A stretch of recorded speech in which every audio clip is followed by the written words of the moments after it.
it's awesome. Now everyone's going to do good content thanks to AI, right? No, the general consensus of what's going to be done is going to be better. But because of that, what we call mediocre now is going to become much higher, but it's still going to be mediocre. So that's why I want people to be ahead. If most of your job is writing okay-ish articles, okay contracts as a lawyer, project management, writing brief to designers, you're going to be replaced really fast. But you're not going to be replaced by monster AI that will have all the revenues. It's just going to be one guy who can generate hundreds of contracts, hundreds of articles, hundreds of briefs, and handles agents that can just do the job better than you because he has more taste, more experience, and his standards are just way higher. Ruben, it's 2025. And I want some more information on this. Master AI before it masters you. How important and pertinent is that in 2025? It's very much mistaken, I have to say. People don't understand. They understand that master AI before it masters you means everyone's going to be replaced. You need to be the first one to have an edge. I think this is not what's going to happen. I think what's going to happen is mediocrity is going to be replaced very fast. It's already happening. If most of your job is writing okay-ish articles, you're going to be replaced really fast. If most of your job is writing okay contracts as a lawyer, you're going to be replaced really fast. If most of your job is just doing some project management and writing brief to designers, you're going to be replaced really fast. But you're not going to be replaced by monster AI that will have all the revenues. It's just going to be one guy who can generate hundreds of contracts, hundreds of articles, hundreds of briefs, and handles agents that can just do the job better than you because he has more taste, more experience, and his standards are just way higher. So when people say, it's awesome, now everyone's going to do good content thanks to AI, right? I'm like, no, actually, so the general consensus of what's going to be done is going to be better.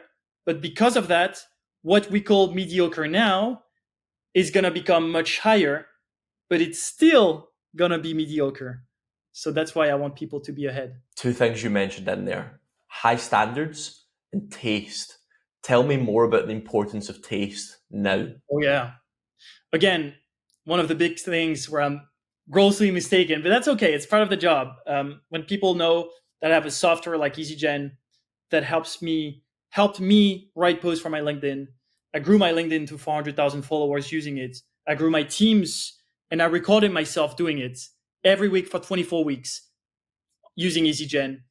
People understand where they come from when they say it's AI, it's inauthentic, it's not human, it will never work. The problem is that people misunderstand using AI with having a bad one prompt, one shot result. Please write a viral post on LinkedIn. Whoop. And then they're like, this is bad. And then they just flush it out. The thing is, they don't compound, they don't put into perspective, taste, and experience, which is the most important aspect of it. And the easiest way to actually explain it, and the way I usually use it, is the best Midjourney artist. So you know Midjourney. And for those who don't know, Midjourney is the best AI image generator. Okay. Now, I know some of the best artists, the one that gets the biggest brand deals, that have the most followers on Twitter because they make, truth be told, crazy stuff, crazy generations. You're like, wow, so much emotions. They really capture a brand. They give it an entire vibe that they can reuse consistently. And you could ask them why are they better than any other ones? Why did they master it before anyone else? The reason why is that most of them, if not all of them, are creative director. So their taste and experience is already unmatched. Now, the difference between you and I don't know you, Liam, but I'm not a creative director, I wish. The difference between us and them is that, so if you try to make a one-hit wonder with the best prompt, not going to work. Because Midjourney cannot create the one-hit perfect image. It doesn't work that way. When you go do a photo shoot, you don't do one photo and poof, that's the best. No, you do 1,000 of them, if not more, and then you select from taste and experience. Well, it's the same with Midjourney. The best artists are very good at generating. Okay, you and I could do it, the generations, but then they look at the 1,000 generation from Midjourney and they're like, these 20 of them needs to be, I need to deep dive into them, change a little bit of it, actually unzoom, probably maybe zoom, pan right. Now I have new ideas that just got sparkled. And that's the difference. That's the taste and experience. And that's why they mastered it. So coming back to EasyGen, I'm not using EasyGen as a one-hit solution and poof, I have my LinkedIn post. No, but by the time you try to find a topic, I wrote and generated 30 posts on the same topic, more or less. And then I'm like, I get to see the 20 or 30 posts, and my brain is working really fast now because humans are much better curator and editor. We love that. We're like orchestra. We love it.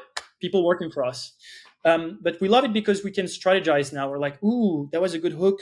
I like that middle part. I can connect them, do some patchwork. So I'm using AI to be greater, not to be lazier. The idea is I can do more, not I can just do a quick generation and then I'm done for the day. That's the biggest differentiator.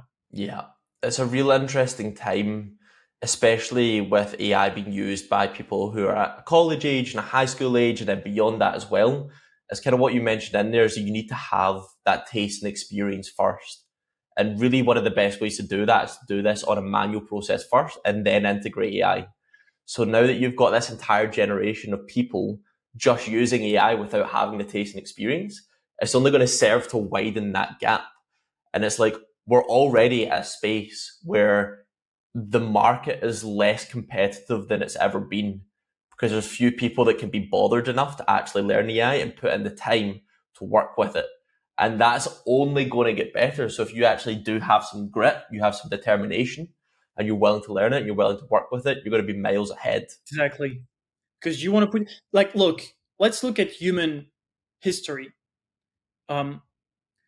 If you look back 100 years from now, was early 1900 in the US, 90% of the population was doing more or less food. Either you were producing the food, delivering the food, raising the animals that was also doing the food.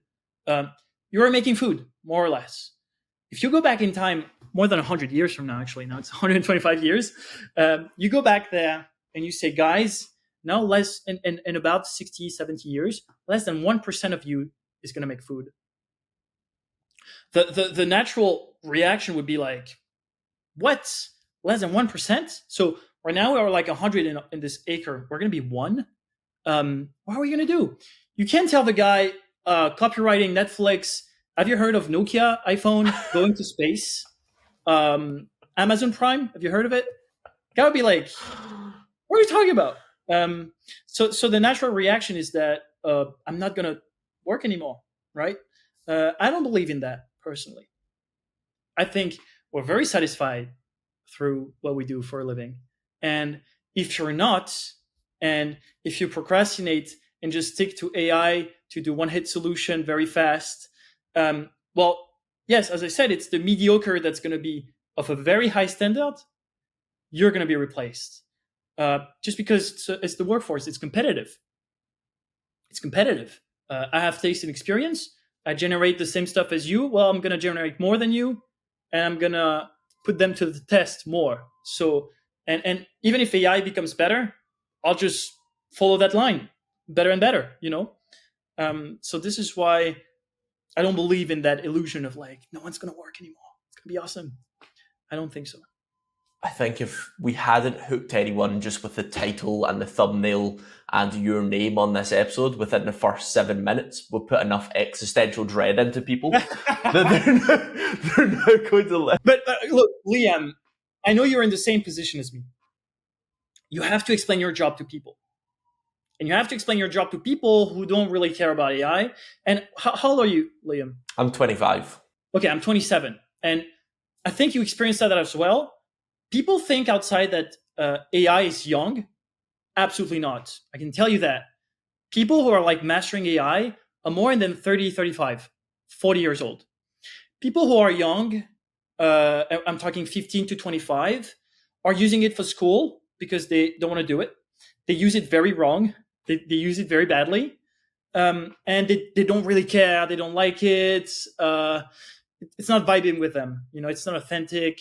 The people who are in their 30s, 40s, dude, they're like crushing it. They're learning as much as possible. They've seen the internet coming. They've seen the phone coming. They're like, ooh, I'm not missing that. So anytime we have to explain our job, it's always the same. Like, AI is going to replace us, right? No one's going to work. I'm always like, wait, it's actually more complex than this. Yeah, it's interesting you say that. Like, obviously we've got the newsletter, we've got 400,000 people on it, and when we first started it, our assumption was that the majority of our audience would be 18 to 30. Not the case. Everyone's 30 to 55 because they've seen these cycles come again and again and again and again, and then they look at AI and they're like, holy shit, this is going to actually change everything, and I need to educate myself. They believe in it. When I talk to someone who's 22, 25, I explain what I'm doing for a living. It's like, it's kind of bullshit. Like, they think it's like some pre-cooked generation that they've used for their history class, and they're like, that's it? Okay. The guy who's 40 is like, wait a second. I was kind of here in the 90s. I know what was the word before the internet. I've seen it after the internet. And I remember what people used to say about the internet. And it was one big thing to be wrong about. And I don't know about you, but if you just check like the top 5 companies in the world and the amount of trillions of dollars they have and more they're spending it, you can bet that it's a pretty good direction to master and to leverage. Follow the money never fails. The trends, the money, the technology, and make it right. Doesn't mean that it's about being flashy. And I've never promised anything with EasyGen, and you can check my copies. It's never about have the easiest impression ever. One-click AI is going to automate everything, and everyone's going to become a content creator. And no, taste and experience is right now the differentiator, and more is going to become the differentiator. I have this bold statement where actually AI will push us to be more human. Let me give you an example. Let's say you're a lawyer and I'm also a lawyer. We're both high level, okay? We both have access to this super AI that makes the contract in Australia, and we're both Australian lawyers, okay? So we pretty much have access to the same contract. I would say that your how good you are with details and precision will always make it better. So that's the taste and experience. But let's say for some reason we have the same taste and experience. Well, our difference is going to be how social we are and how we handle the client socially, because they do want to talk to a lawyer. So that aspect is going to become why you're being paid 10 times and I'm being paid 1x, 1x, and you're being paid 10x. So it's actually going to push us to be more human. Maybe I'm a content creator and how I behave in a podcast and on a keynote is going to be the differentiator, because now people want to follow Liam and Ruben because they like how they behave or their general vibe, their personality. So in a lot of aspects, I think it's going to push us to be more social, because it's such a key aspect that, well, cannot be replaced, even in the movie Her. So I guess because that movie predicted 80% of the current world, I'm guessing. Did you know Her is 2025? It's happening in 2025. Really? Because it only came out, like 5 or 6 years ago? It wasn't that long ago, was more? it? Are you kidding me? Her? Like, let me check. I think it was 2012. The Joaquin Phoenix one? Her, the movie? Yeah, with Joaquin Phoenix. 2013. It was 12 years ago. And it happens in 2025. I saw it on Twitter. I was like, damn, these guys were, like, they were real. Like, if you've seen the movie, like, how long you haven't seen it? I've seen it recently again. It's been like 3 or 4 years since I've seen it. Watch it. I'm serious. You're like, what? It's so close. But OpenAI's team have been pretty transparent about it, that they heavily, not copied, but they've been heavily inspired by this movie. And when you see the movie again, you're like, damn, that's a pretty forcible future. It's a pretty close forcible future, and you can tell it's going to that direction. Yeah, I'm going to watch it again after this, but I think the points you're making about us being more human and that being the focus is we are seeing that across industries as well. It's like if you look at any AI marketing companies that work with agents to do SDRs, the focus is so that the salesperson can have more talk time. Podcasts have never been bigger than they currently are. They're only going to continue to grow. Marketing departments, what's the point in an AI note taker? Is so you can spend more time on calls and you don't need to deal with any of that automation after the fact. Let's hop into EasyGen, right? So from what I understand, EasyGen is a LinkedIn post generator.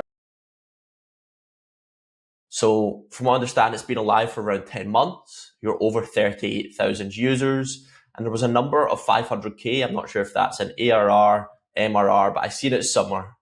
It's a bootstrap company. Look, VCs are chasing me because they're like, damn, this guy has a huge following on LinkedIn. Let's do it. And they're right. I'm very bullish on LinkedIn. I hate LinkedIn. I love LinkedIn. Both at the same time. It's a very big love and hate relationship. I hate it because they don't care about creators. But I'm guessing this is also why it's so good to be a creator on LinkedIn. And this is why I built EasyGen. I think so. Another trend that's going to happen is the fact that the word that has been coined Uberization of the society, meaning people are becoming freelancers. Everyone is just becoming a freelancer that you can hire and fire really fast because skills goes too fast, needs goes too fast, like what you need, what you don't need. And I see it from the get-go, from my own company, from others company, and why they hire me too. And a lot of designers, software engineers, whatever is your job really, especially in the tech ecosystem. You kind of need to be a freelancer, and to be a good freelancer, you need to have choice of whom to work with. To have choice, you're not going to run ads or make SEO articles. It's probably not going to work. Making a podcast is not an easy task when you're trying to be a freelancer full time. So I don't think people should become influencers or content creators per se, but they should definitely talk a little bit more about what they do for a living. Okay? I really think so. I think it will help them because it's going to secure their job as a freelancer, because most of the people are going to be freelancers. And even if they're within a company, it's pretty good to talk about what you do in case that companies goes badly, in case you need to move to another place. Again, not as a content creator, but as someone who just talk to other people. Now, the only platform that is not anonymous is LinkedIn. And now you're like, wait, Facebook is not anonymous, right? Yeah, but you don't see anything on my Facebook. You can tell who I've been in class with on LinkedIn. It's not just when I was at Songyang-Kwon University in South Korea, and I was, but also with whom. I might know Liam, maybe you're 25, maybe not, but who's your boss? I can tell who's your boss on LinkedIn. Everything is public. Who you're working with, I can DM them. I know where they live. So LinkedIn is the only non-anonymous platform that is professional first. And for that reason, I want to help people get their voice out. So at first, I'm concentrating on making the post. Okay. I start with the end. So making the post. 80% of it is the caption. I also started to make images. Okay. And now I'm going to work backwards. So before making the post, you need to have a good idea of a post. And I'm already working on the ideation part of it. And then before that, before having ideas for posts, I'm also working on the mission that you have. Because believe it or not, you need to have a mission. And that mission can be very simple. It's a problem you're trying to solve. You work in HR and you think that the world is going too fast, so you need teams to be able to upskill instead of hiring outside. That's a mission. You're trying to solve that problem. How can we upskill today without, making the teams go completely ballistic of like, too much stuff to do, especially with AI? Okay, that's a problem to solve. People struggle to have cold email that are getting opened, or even email deliverability. You have an insane one, so that could be a problem. People do more newsletters now. They have low deliverability. I want to fix that. That's awesome. That's a mission. Now, for ideas, you want to solve it in multiple ways. And then I want to create the post. There's obviously a bunch of competitors in this space in general, like Taplio, Magic Post, Social Pilot, like blog where I'm comparing all of them. I made a blog. It's a free blog. Everything is online. Uh, it's right here. The guide to choosing the right AI. Believe it or not, at the end, it's EasyGen that is the best. What? I'm surprised. But but I'm testing 3 prompts. Those 3 prompts, okay, and one shot with all of the tools, and you see the results. One shot prompting. You know what's one shot prompting? You put one prompt, generate, you see the results, and you compare it. EasyGen is much better. I know. But wait, So that was self about. plug right there. Yeah, I mean, come on. And you know what? I'm telling people, like, go and do the trials and come back to me and tell me if one was better than the other one. How to get higher deliverability, share multiple solutions. Because one good post on LinkedIn, like, this is too big, of a post. I think I would focus on one solution rather. Okay, so I'm going to copy that. I'm going to go on topic. Topic on EasyGen. So this is EasyGen for everyone. And EasyGen, either you have topic suggestions, because when you go to EasyGen, I'm going to ask you some questions to know. Do you mind just explaining what you're doing on a higher level for people that are listening to this on audio only? Yeah. So first, EasyGen is like, okay, what do you want to talk about? I built EasyGen as if I'm your ghostwriter next to you, but it's actually doing it with 38,000 people. So post topic is like, it's the first discussion you have with your ghostwriter. What do you want to talk about, right? Let's say you've made your research, and this is what I want to do inside EasyGen eventually, but for now, no. You know that your mission is to get higher deliverability. You want to make a post about this. So post topic right here is kind of like the prompt, but it's not a prompt. It's not ChatGPT, but it's fine. It's just, what do you want to talk about, and that's why you can make it longer, shorter. You can do whatever. You can add as much as you want. Like, I want to make a post about email deliverability and why people must use dedicated IP address. Okay, and I made it very simple. You could either write it down like I just did and then generate. You can talk to EasyGen. See, I have an entire post. Now you might be like, I don't like that. That's fine. You have taste and experience. Enjoy it. And now we have another post that is coming up. EasyGen. Yes, thank you very much. And here I might be like, well, it's good and all. I'm going to check it, how it looks on a phone. But I feel like this is too clunky, right? I'm going to do this. I'm going to do that. I'm going to maybe some of them I don't agree with. I'm like, I don't think it's a strategic move. I think it's the only move, Again, up to you. Maybe some part of it, I like it, I keep it. Some part of it, I don't like it, I get rid of it. Okay? My thing is that I'm the pilot and I can generate again and again and again. And that's the difference between you and I. You being the guy who's lazy and I, the guy who's trying to do his best. I'm going to generate 10 times and do patchworks of all of them. The hook, the first 2 lines, the structure. What am I actually saying? Maybe it's going to give me some ideas. Maybe I should talk more about this and that, But you could also, so that's the first way of using it, if it's clear. The second one, and Liam, I'm going to ask you to be very silent because you keep talking. It's crazy. Second one is going to be, what did I say before HR?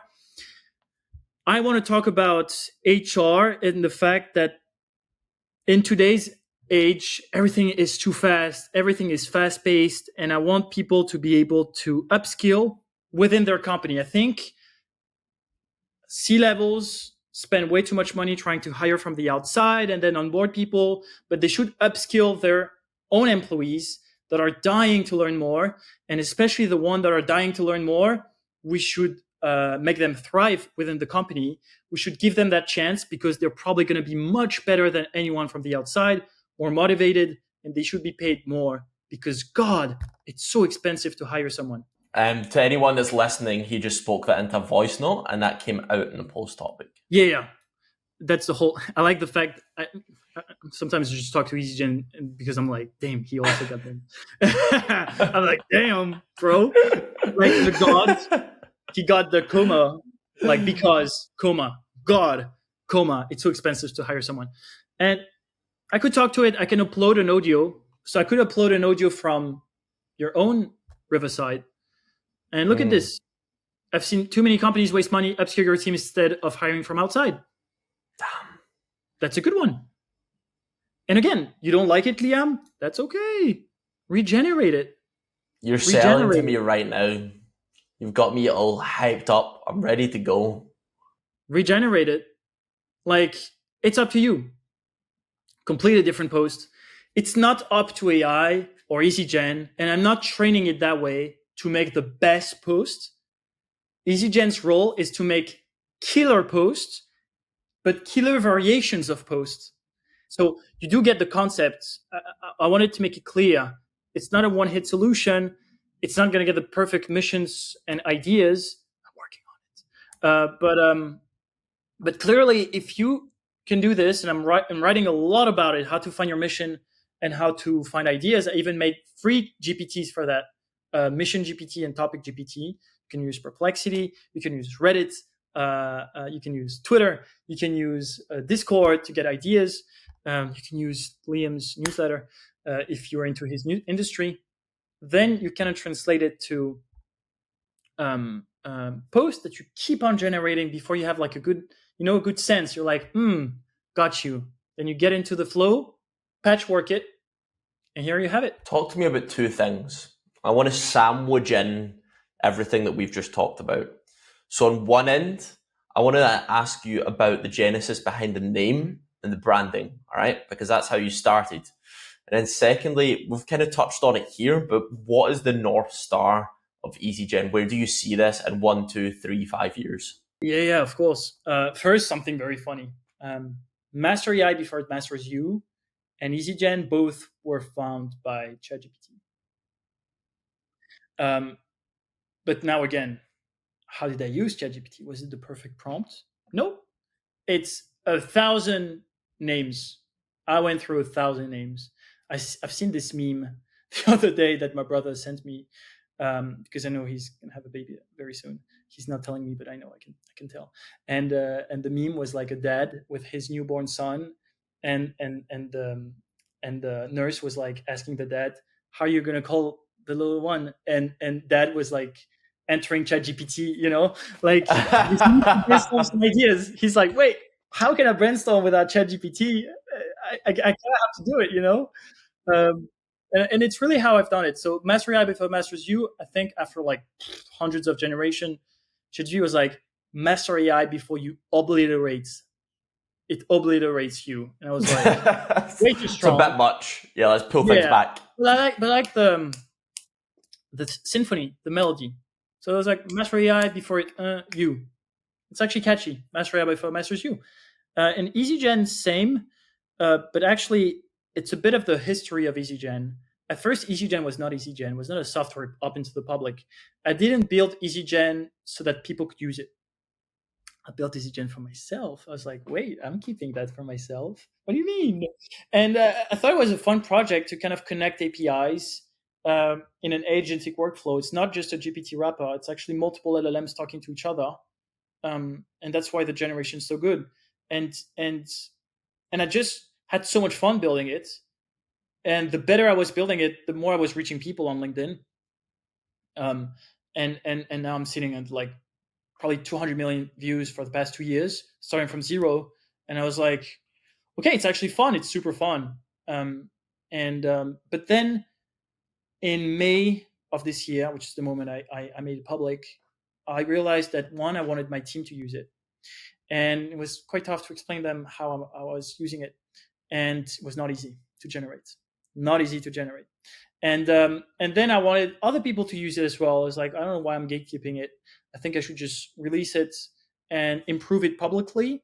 But I wanted to do it with one rule and one rule only. is that I don't listen to users. And users are like, yeah, can you do this? Can you do that? I'm like, nope, I'm building it for me. You're using it.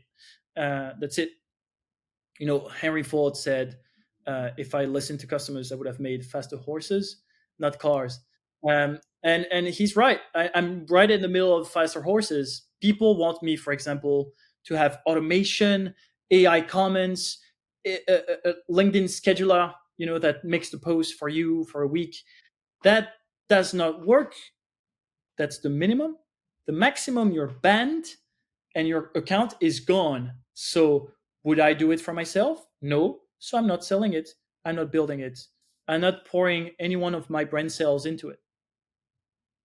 So back to the mission, that gives you a little bit of the mission of EasyGen, obviously. But I want to give people's voice because most of them will have to talk on social media.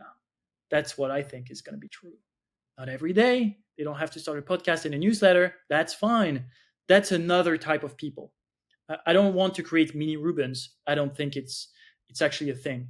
My sister, for example, is a gastroenterologist. Okay, she deals with the stomach. She's a doctor. She hates LinkedIn. LinkedIn, she can't even pronounce it. French have a hard time pronouncing LinkedIn. It's a tough word to pronounce. LinkedIn, they can't say it. But turns out that she's leading one of the most prominent thing in Europe concerning echography. Echography is, how do you say that in English? It's what you do when you have a baby and you kind of ultrasound. Okay. Ultrasound, when you do Yeah. the thing when you're pregnant. Don't dare test my French because we're going nowhere. But Okay. ultrasound, it is Yeah. ultrasound, right? Ultrasound is correct. Yeah. Ultrasound is a nice technology because I don't have to stick something in whatever holes to know what's going on in your stomach. Not happy, not a happy moment. Ultrasound is nice. You just do the thing from the outside. And now we're getting to a point in technology where it's like becoming a thing for this whole, it's not really an industry, it's an expertise, gastroenterologist. So she has to get the word out. How does she do it? She's asking me, Ruben, how should I do it? Should I do SEO, blogs? Hell no, you're never going to have any results from that. Should I do events, meet people? Yes, keep doing that. But eventually, everything is interconnected. So you kind of have to have the word out.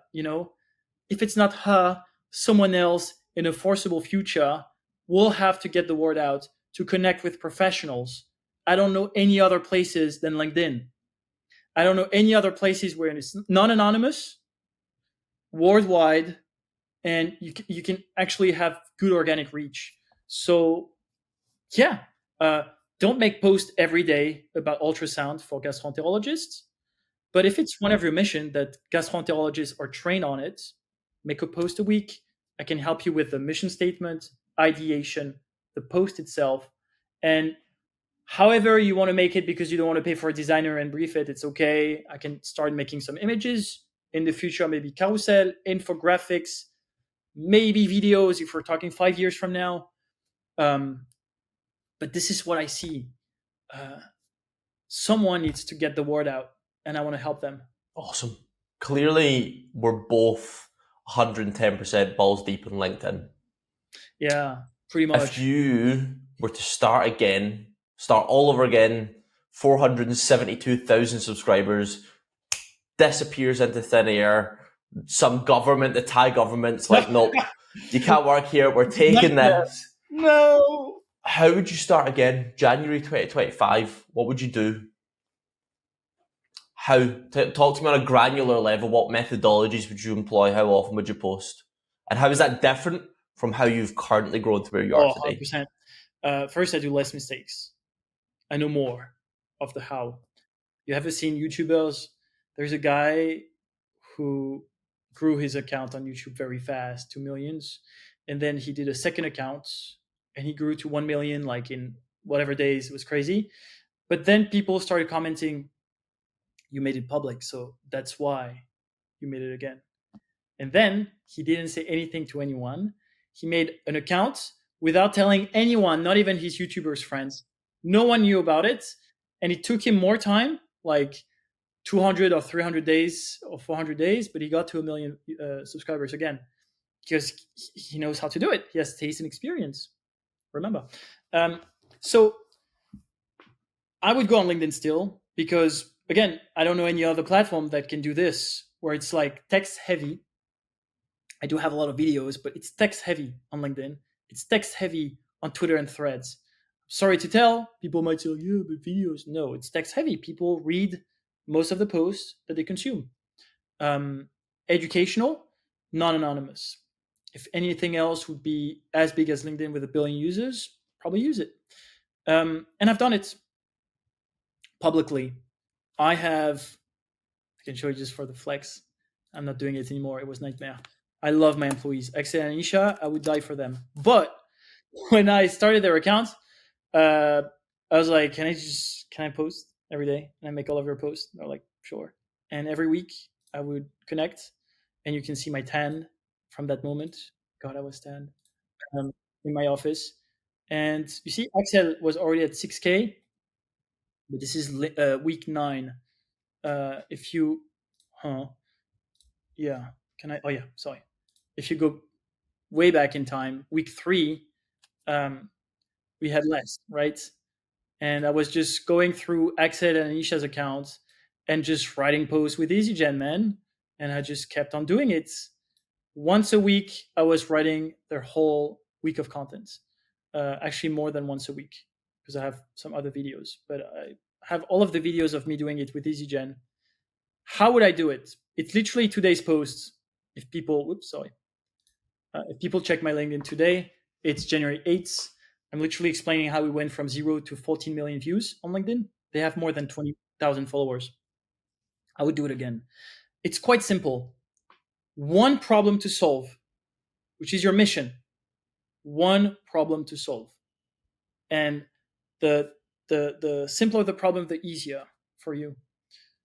And then many solutions, because there's so many things to say about it, and way more than you think, way more subtopics than you think. People come at me, they say, I want to talk about AI, productivity, and management of teams. I'm like, are you kidding me? Already in management of teams, you have 100, if not more, topics that have subtopics. So within that, and productivity, for whom, what, like how, so many things to be said. So the simpler the problem, I mean by that I mean like tighter the better. And then many solution. And you're going to repeat yourself a lot because you're on a mission. Just like my sister is on a mission with ultrasound for gastroenterologists, you're on that mission. You are that guy, and that's okay. Does it mean that you're that guy forever? No, there is no stamp and then whoop, next. That's a misconception about personal branding. You can pivot, it's okay, but go all in when you start. So one problem, mission, multiple solution, and really go wide and repeat yourself, because that's the key.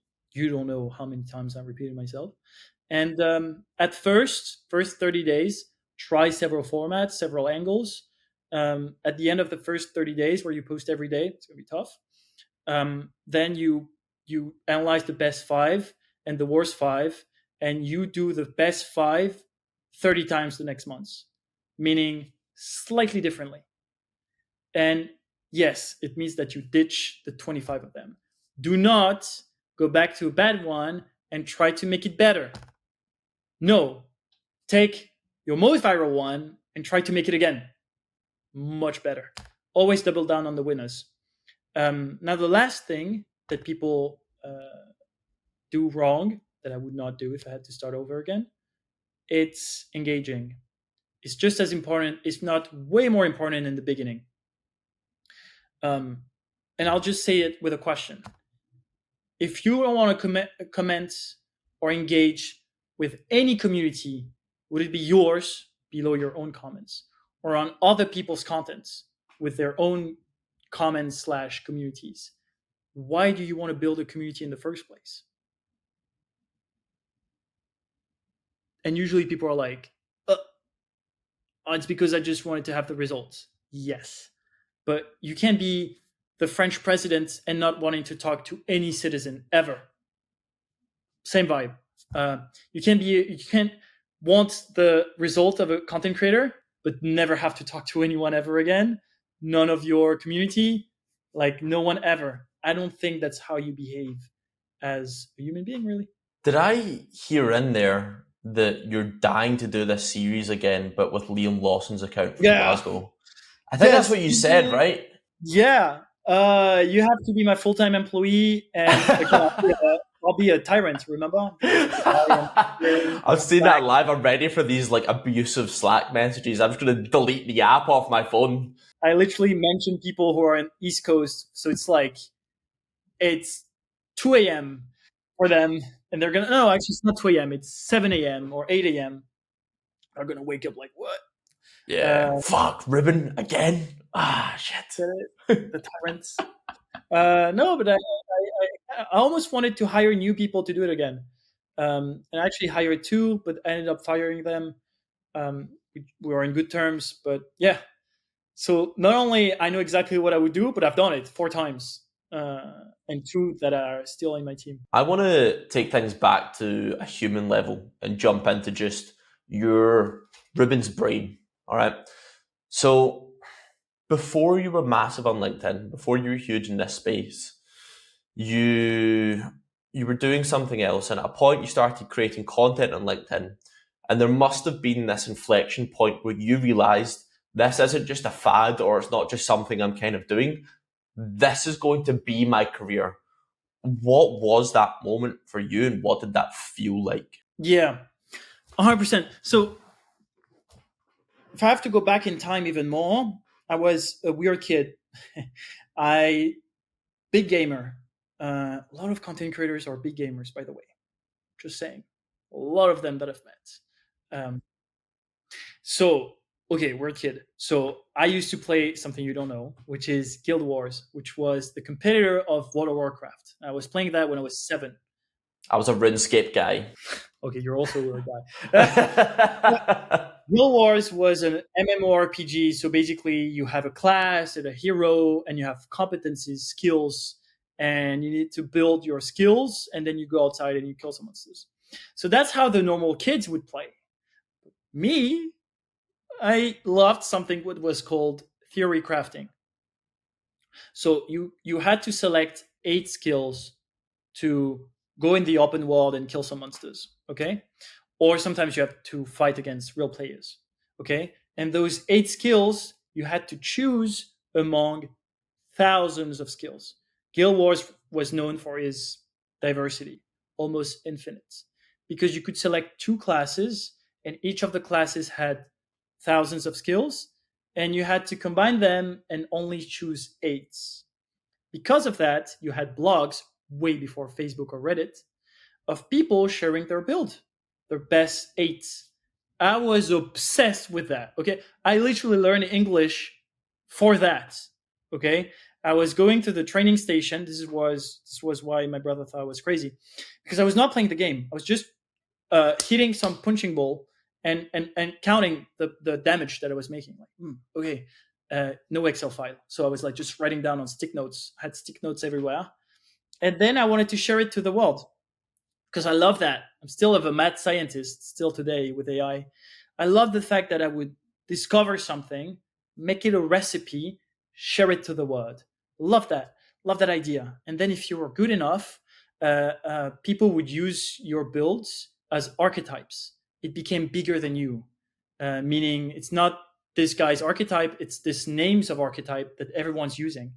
And obviously, within 7 years, I was the biggest one making builds. I was like crazy as under the name Justice, because that was my favorite band at that point. So that was me before how I learned English and blogging. Then at 17, I started a music label, techno label, got millions of views on SoundCloud and YouTube. And that's the moment I realized again, fuck, we can reach millions of people for free as a nobody. But I was doing it for bedroom producers. I was not the DJ. Others were the DJs. And after 7 years, which is very long, I realized that the label was powerful, but the DJs were much more. because personal branding is much more powerful than brands, way more. So then I was like, huh. So I started doing ghostwriting for in fintech, which was a different industry, and it exploded. He was already big, and he became even bigger, and I love that. It was very fun. But by doing so, I started just writing on my own LinkedIn as well. It was part of the deal. Um, and in December 2022, I was already using ChatGPT a lot, and I made a guide on this mad scientist kid I was, but it was no longer a game. It was about ChatGPT, and I reached like 1 million people in 2 days. I was like, whoa, okay. And I received like tons of messages, like, could you do this? Could you try to do this? And instead of taking consulting or clients, I just made post content. I had one problem, mastering AI, which was just prompting ChatGPT and reading the documentation. Loads of solution because I was learning and I was just making content on it again and again and again. And then in March, I became bigger than my clients, and that's I was reaching more people, and I was like, "Fuck, maybe I'm 26. Maybe I should just do it my own way." Um, and then 6 months after that, I moved to Tel Aviv. Talk to me about that moment, actually, when you realized you're bigger than the clients you're working for, and you are making this shift into solopreneurship or entrepreneurship in general. Were you scared? Oh yeah, people thought I was crazy. People thought I was crazy at every step of my journey. And it's not because I'm special, but I think if you're trying to do something risky, everyone's going to try to prevent you from doing it because most people won't do it. So when I started a label, people were like, "You're crazy. Why do you do this?" Then when I started working for Nicholas as a ghostwriter, people were like, "It's not a stable job. He could fire you anytime. Don't do it." Then I was making tons of money, and then I was like, "I'm gonna go solo now." And I'm like, "What do you mean? You made it. This guy loves you. You closed big deals. It's not stable to go solo." I was like, "Yeah." So I want to do it. Actually, to take the decision, my advice to other people is that most of the time we're anxious about something we don't comprehend yet. The best way is just to sit down and literally open an Excel file and be like, okay, what's the worst case scenario? Worst case scenario, like how much rundown do I have? 3 months? 4 months? What happened after 4 months? If I make $0 after 4 months, what happens? I have to find a job. Will it be hard to find a job? Well, I'm growing my LinkedIn, so my assumption that it's not going to be hard, and it was already not hard when I was growing my LinkedIn as an employee. So I think it's going to be quite easy. It's going to be a failure, sure, but I have 4 months, 5 months of rundown where I can do any mistake I want. After that, I have an honest conversation with myself. I search for a job, and I go back to doing something else, and that's okay. Never happened. Never happened. When I took an office, when I hired employees, now I have more than 10, 15 employees. Always the same thinking. What is the worst case scenario? Okay, how many months of rundown do you have? Good. 12 months? What happened after 12 months? You're one of the biggest LinkedIn accounts in the world. Okay, I think I could figure. I could pay for my rent. Literally, that kind of discussion.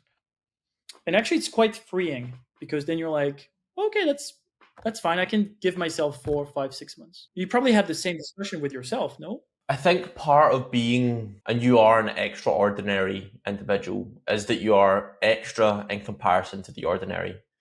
So at any point where you do take these risks, people are going to look at you as if you are insane, right? And you've just got to have, I think this kind of speaks to you as well, as like you mentioned that regardless of what other people were doing, you were spending time in your own lab developing your own taste, right?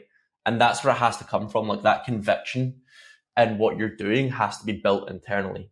It can't come from any external resources. Oh, I think these people are doing this, or they're moving in this direction, therefore I should do that as well. Because at that point, you're always going to be the laggard. You're always going to be behind. So yeah, I'm a true believer in that as well. Like you just have to be independent, make your own decisions, and be confident in what you do based on the evidence that you've you've found as well, right? If you found that ChatGPT is working, you test out a LinkedIn post that gets 2 million views, it doesn't matter what anyone says because you can see the results. It doesn't matter if anyone else sees it. I was bullish and I knew I didn't want to have the regret of not doing it. And then I just had a hard conversation with myself. Okay, we can believe it for 4 months and then we have to be real. For some people, it's 6 months, a year. For some people, it's less. Let's wrap up with one LinkedIn question and one AI question. With all of this, with everything you're doing, you now get 472,000 followers. It might have grown by even more since I last looked at your LinkedIn. You are a tastemaker, right? And with that, you have some sense of responsibility. How do you think about your influence in the AI space in general and how that shifts the market? I think it does. What's funny is that I think it does and it does not. If I was going to San Francisco today in the Silicon Valley, people wouldn't really care about me. They'd be like, oh, it's a content creator. That's fine. But I think it's going to be the same with you, Liam. And I don't mean that in a bad way. I just think that you have different levels. You have the engineering model creation levels. And I'm not touching that. It's interesting. I love reading about it. I love testing it. I always say that if there was a spectrum, and here the most extreme one is Andrej Karpathy, one of the NLP architect of OpenAI, and here is my mom, that for some reason is going to be in contact with ChatGPT, whether or not she wants it. And I say ChatGPT, but I really mean generative AI, and then in the future AI agents, and then physical AI with robots. You have this spectrum, and I am like here. I'm so close to them. But the thing is, I can talk to Andrej Karpathy, and I want to teach them how to use it. So this is where I end up. I am worthless, and yet very impactful, very influential. So I know my worth. I'm not building anything crazy. I'm on top of it. But I want to have the conversation with the people who don't understand anything. I want to have the conversation with my sister who wants to do ultrasound for content. AI is a tool, but I don't think people should know about neural network and inference, for example. I want to know about it, but people don't have to. That leads me on to my last question. With all this being said, you're an AI entrepreneur. You're talking about the translation of value between the engineers and the general public. Yeah. How do you think about building a legacy, and what would you like to be remembered for in the AI space in 20 years' time? God damn, 20 years is going to be crazy. I can tell you that. It makes me scared sometimes. I mean, Jensen Huang, the CEO of NVIDIA, just made like a killer presentation at CES. And when you watch it, you're like, this whole thing accelerates so fast. Can I be cheesy for a moment? Do I have approval? Yes, nice. It's very satisfying to help people. It's very satisfying. And it's a good common denominator. Would it be you? Would it be me? Would it be a lawyer? When I receive emails, I received these super cute emails the other day. Every Sunday morning, I send my blog as a newsletter to 45,000 people. And I received this email for the first time from this person that probably just signed up. And she said, please, could you send me more emails like this? Very simple words. I screenshot it. I sent it to my team. I said, that's what I want. I want that kind of reaction. I want to be part of people's journey. I think I'm a step, but just like I have many steps from other creators, I have the indie hacker step from Mark Lou and Levelzio that I love on Twitter. I have the creativity in video making steps on Instagram. I love RP Nixon. I have a bunch of other Naval with his one-liner on Twitter. I'm like, damn. I have obviously like bigger inspiration from the Elon Musk of the world and many others. And I think all of them are not gurus to me. They have faults and goods, faulty things and good things, but there are steps in my journey, and I'm making those steps, kind of like my algorithm. And I hope to be a good step for other people on their journey.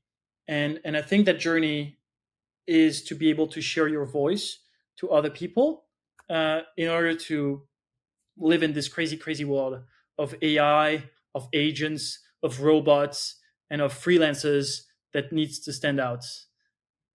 So really, that's the mission. Maybe the legacy. We'll see. In 20 years from now, I'll be a robot, man. What do you mean? I'll be a full-on robot.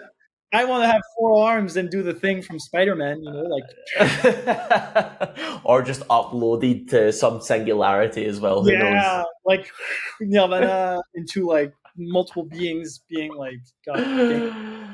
Damn. I don't think anyone really needs this, but if people want to get in contact, what I mean by that is you're obviously huge in the space, right? So people know who you are, but if people want to find you, speak to you, learn about you, how do they go about doing that? LinkedIn. Believe it or not, I have 14,000 connection requests, but I read the notes, and most of them are bad. But if you put a good note like, "Hey, I listened to you on Liam's podcast. Hey Ruben, you're so handsome. I love your hair." That's already that's an instant connect. Except very fast, twice actually. No, if you give a good reason, and especially that you've been in the podcast, it's always a good one.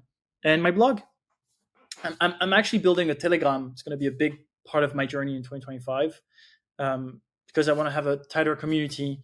Less people. I have tons of people on my WhatsApp, like thousands of people, but I want a tighter community on Telegram.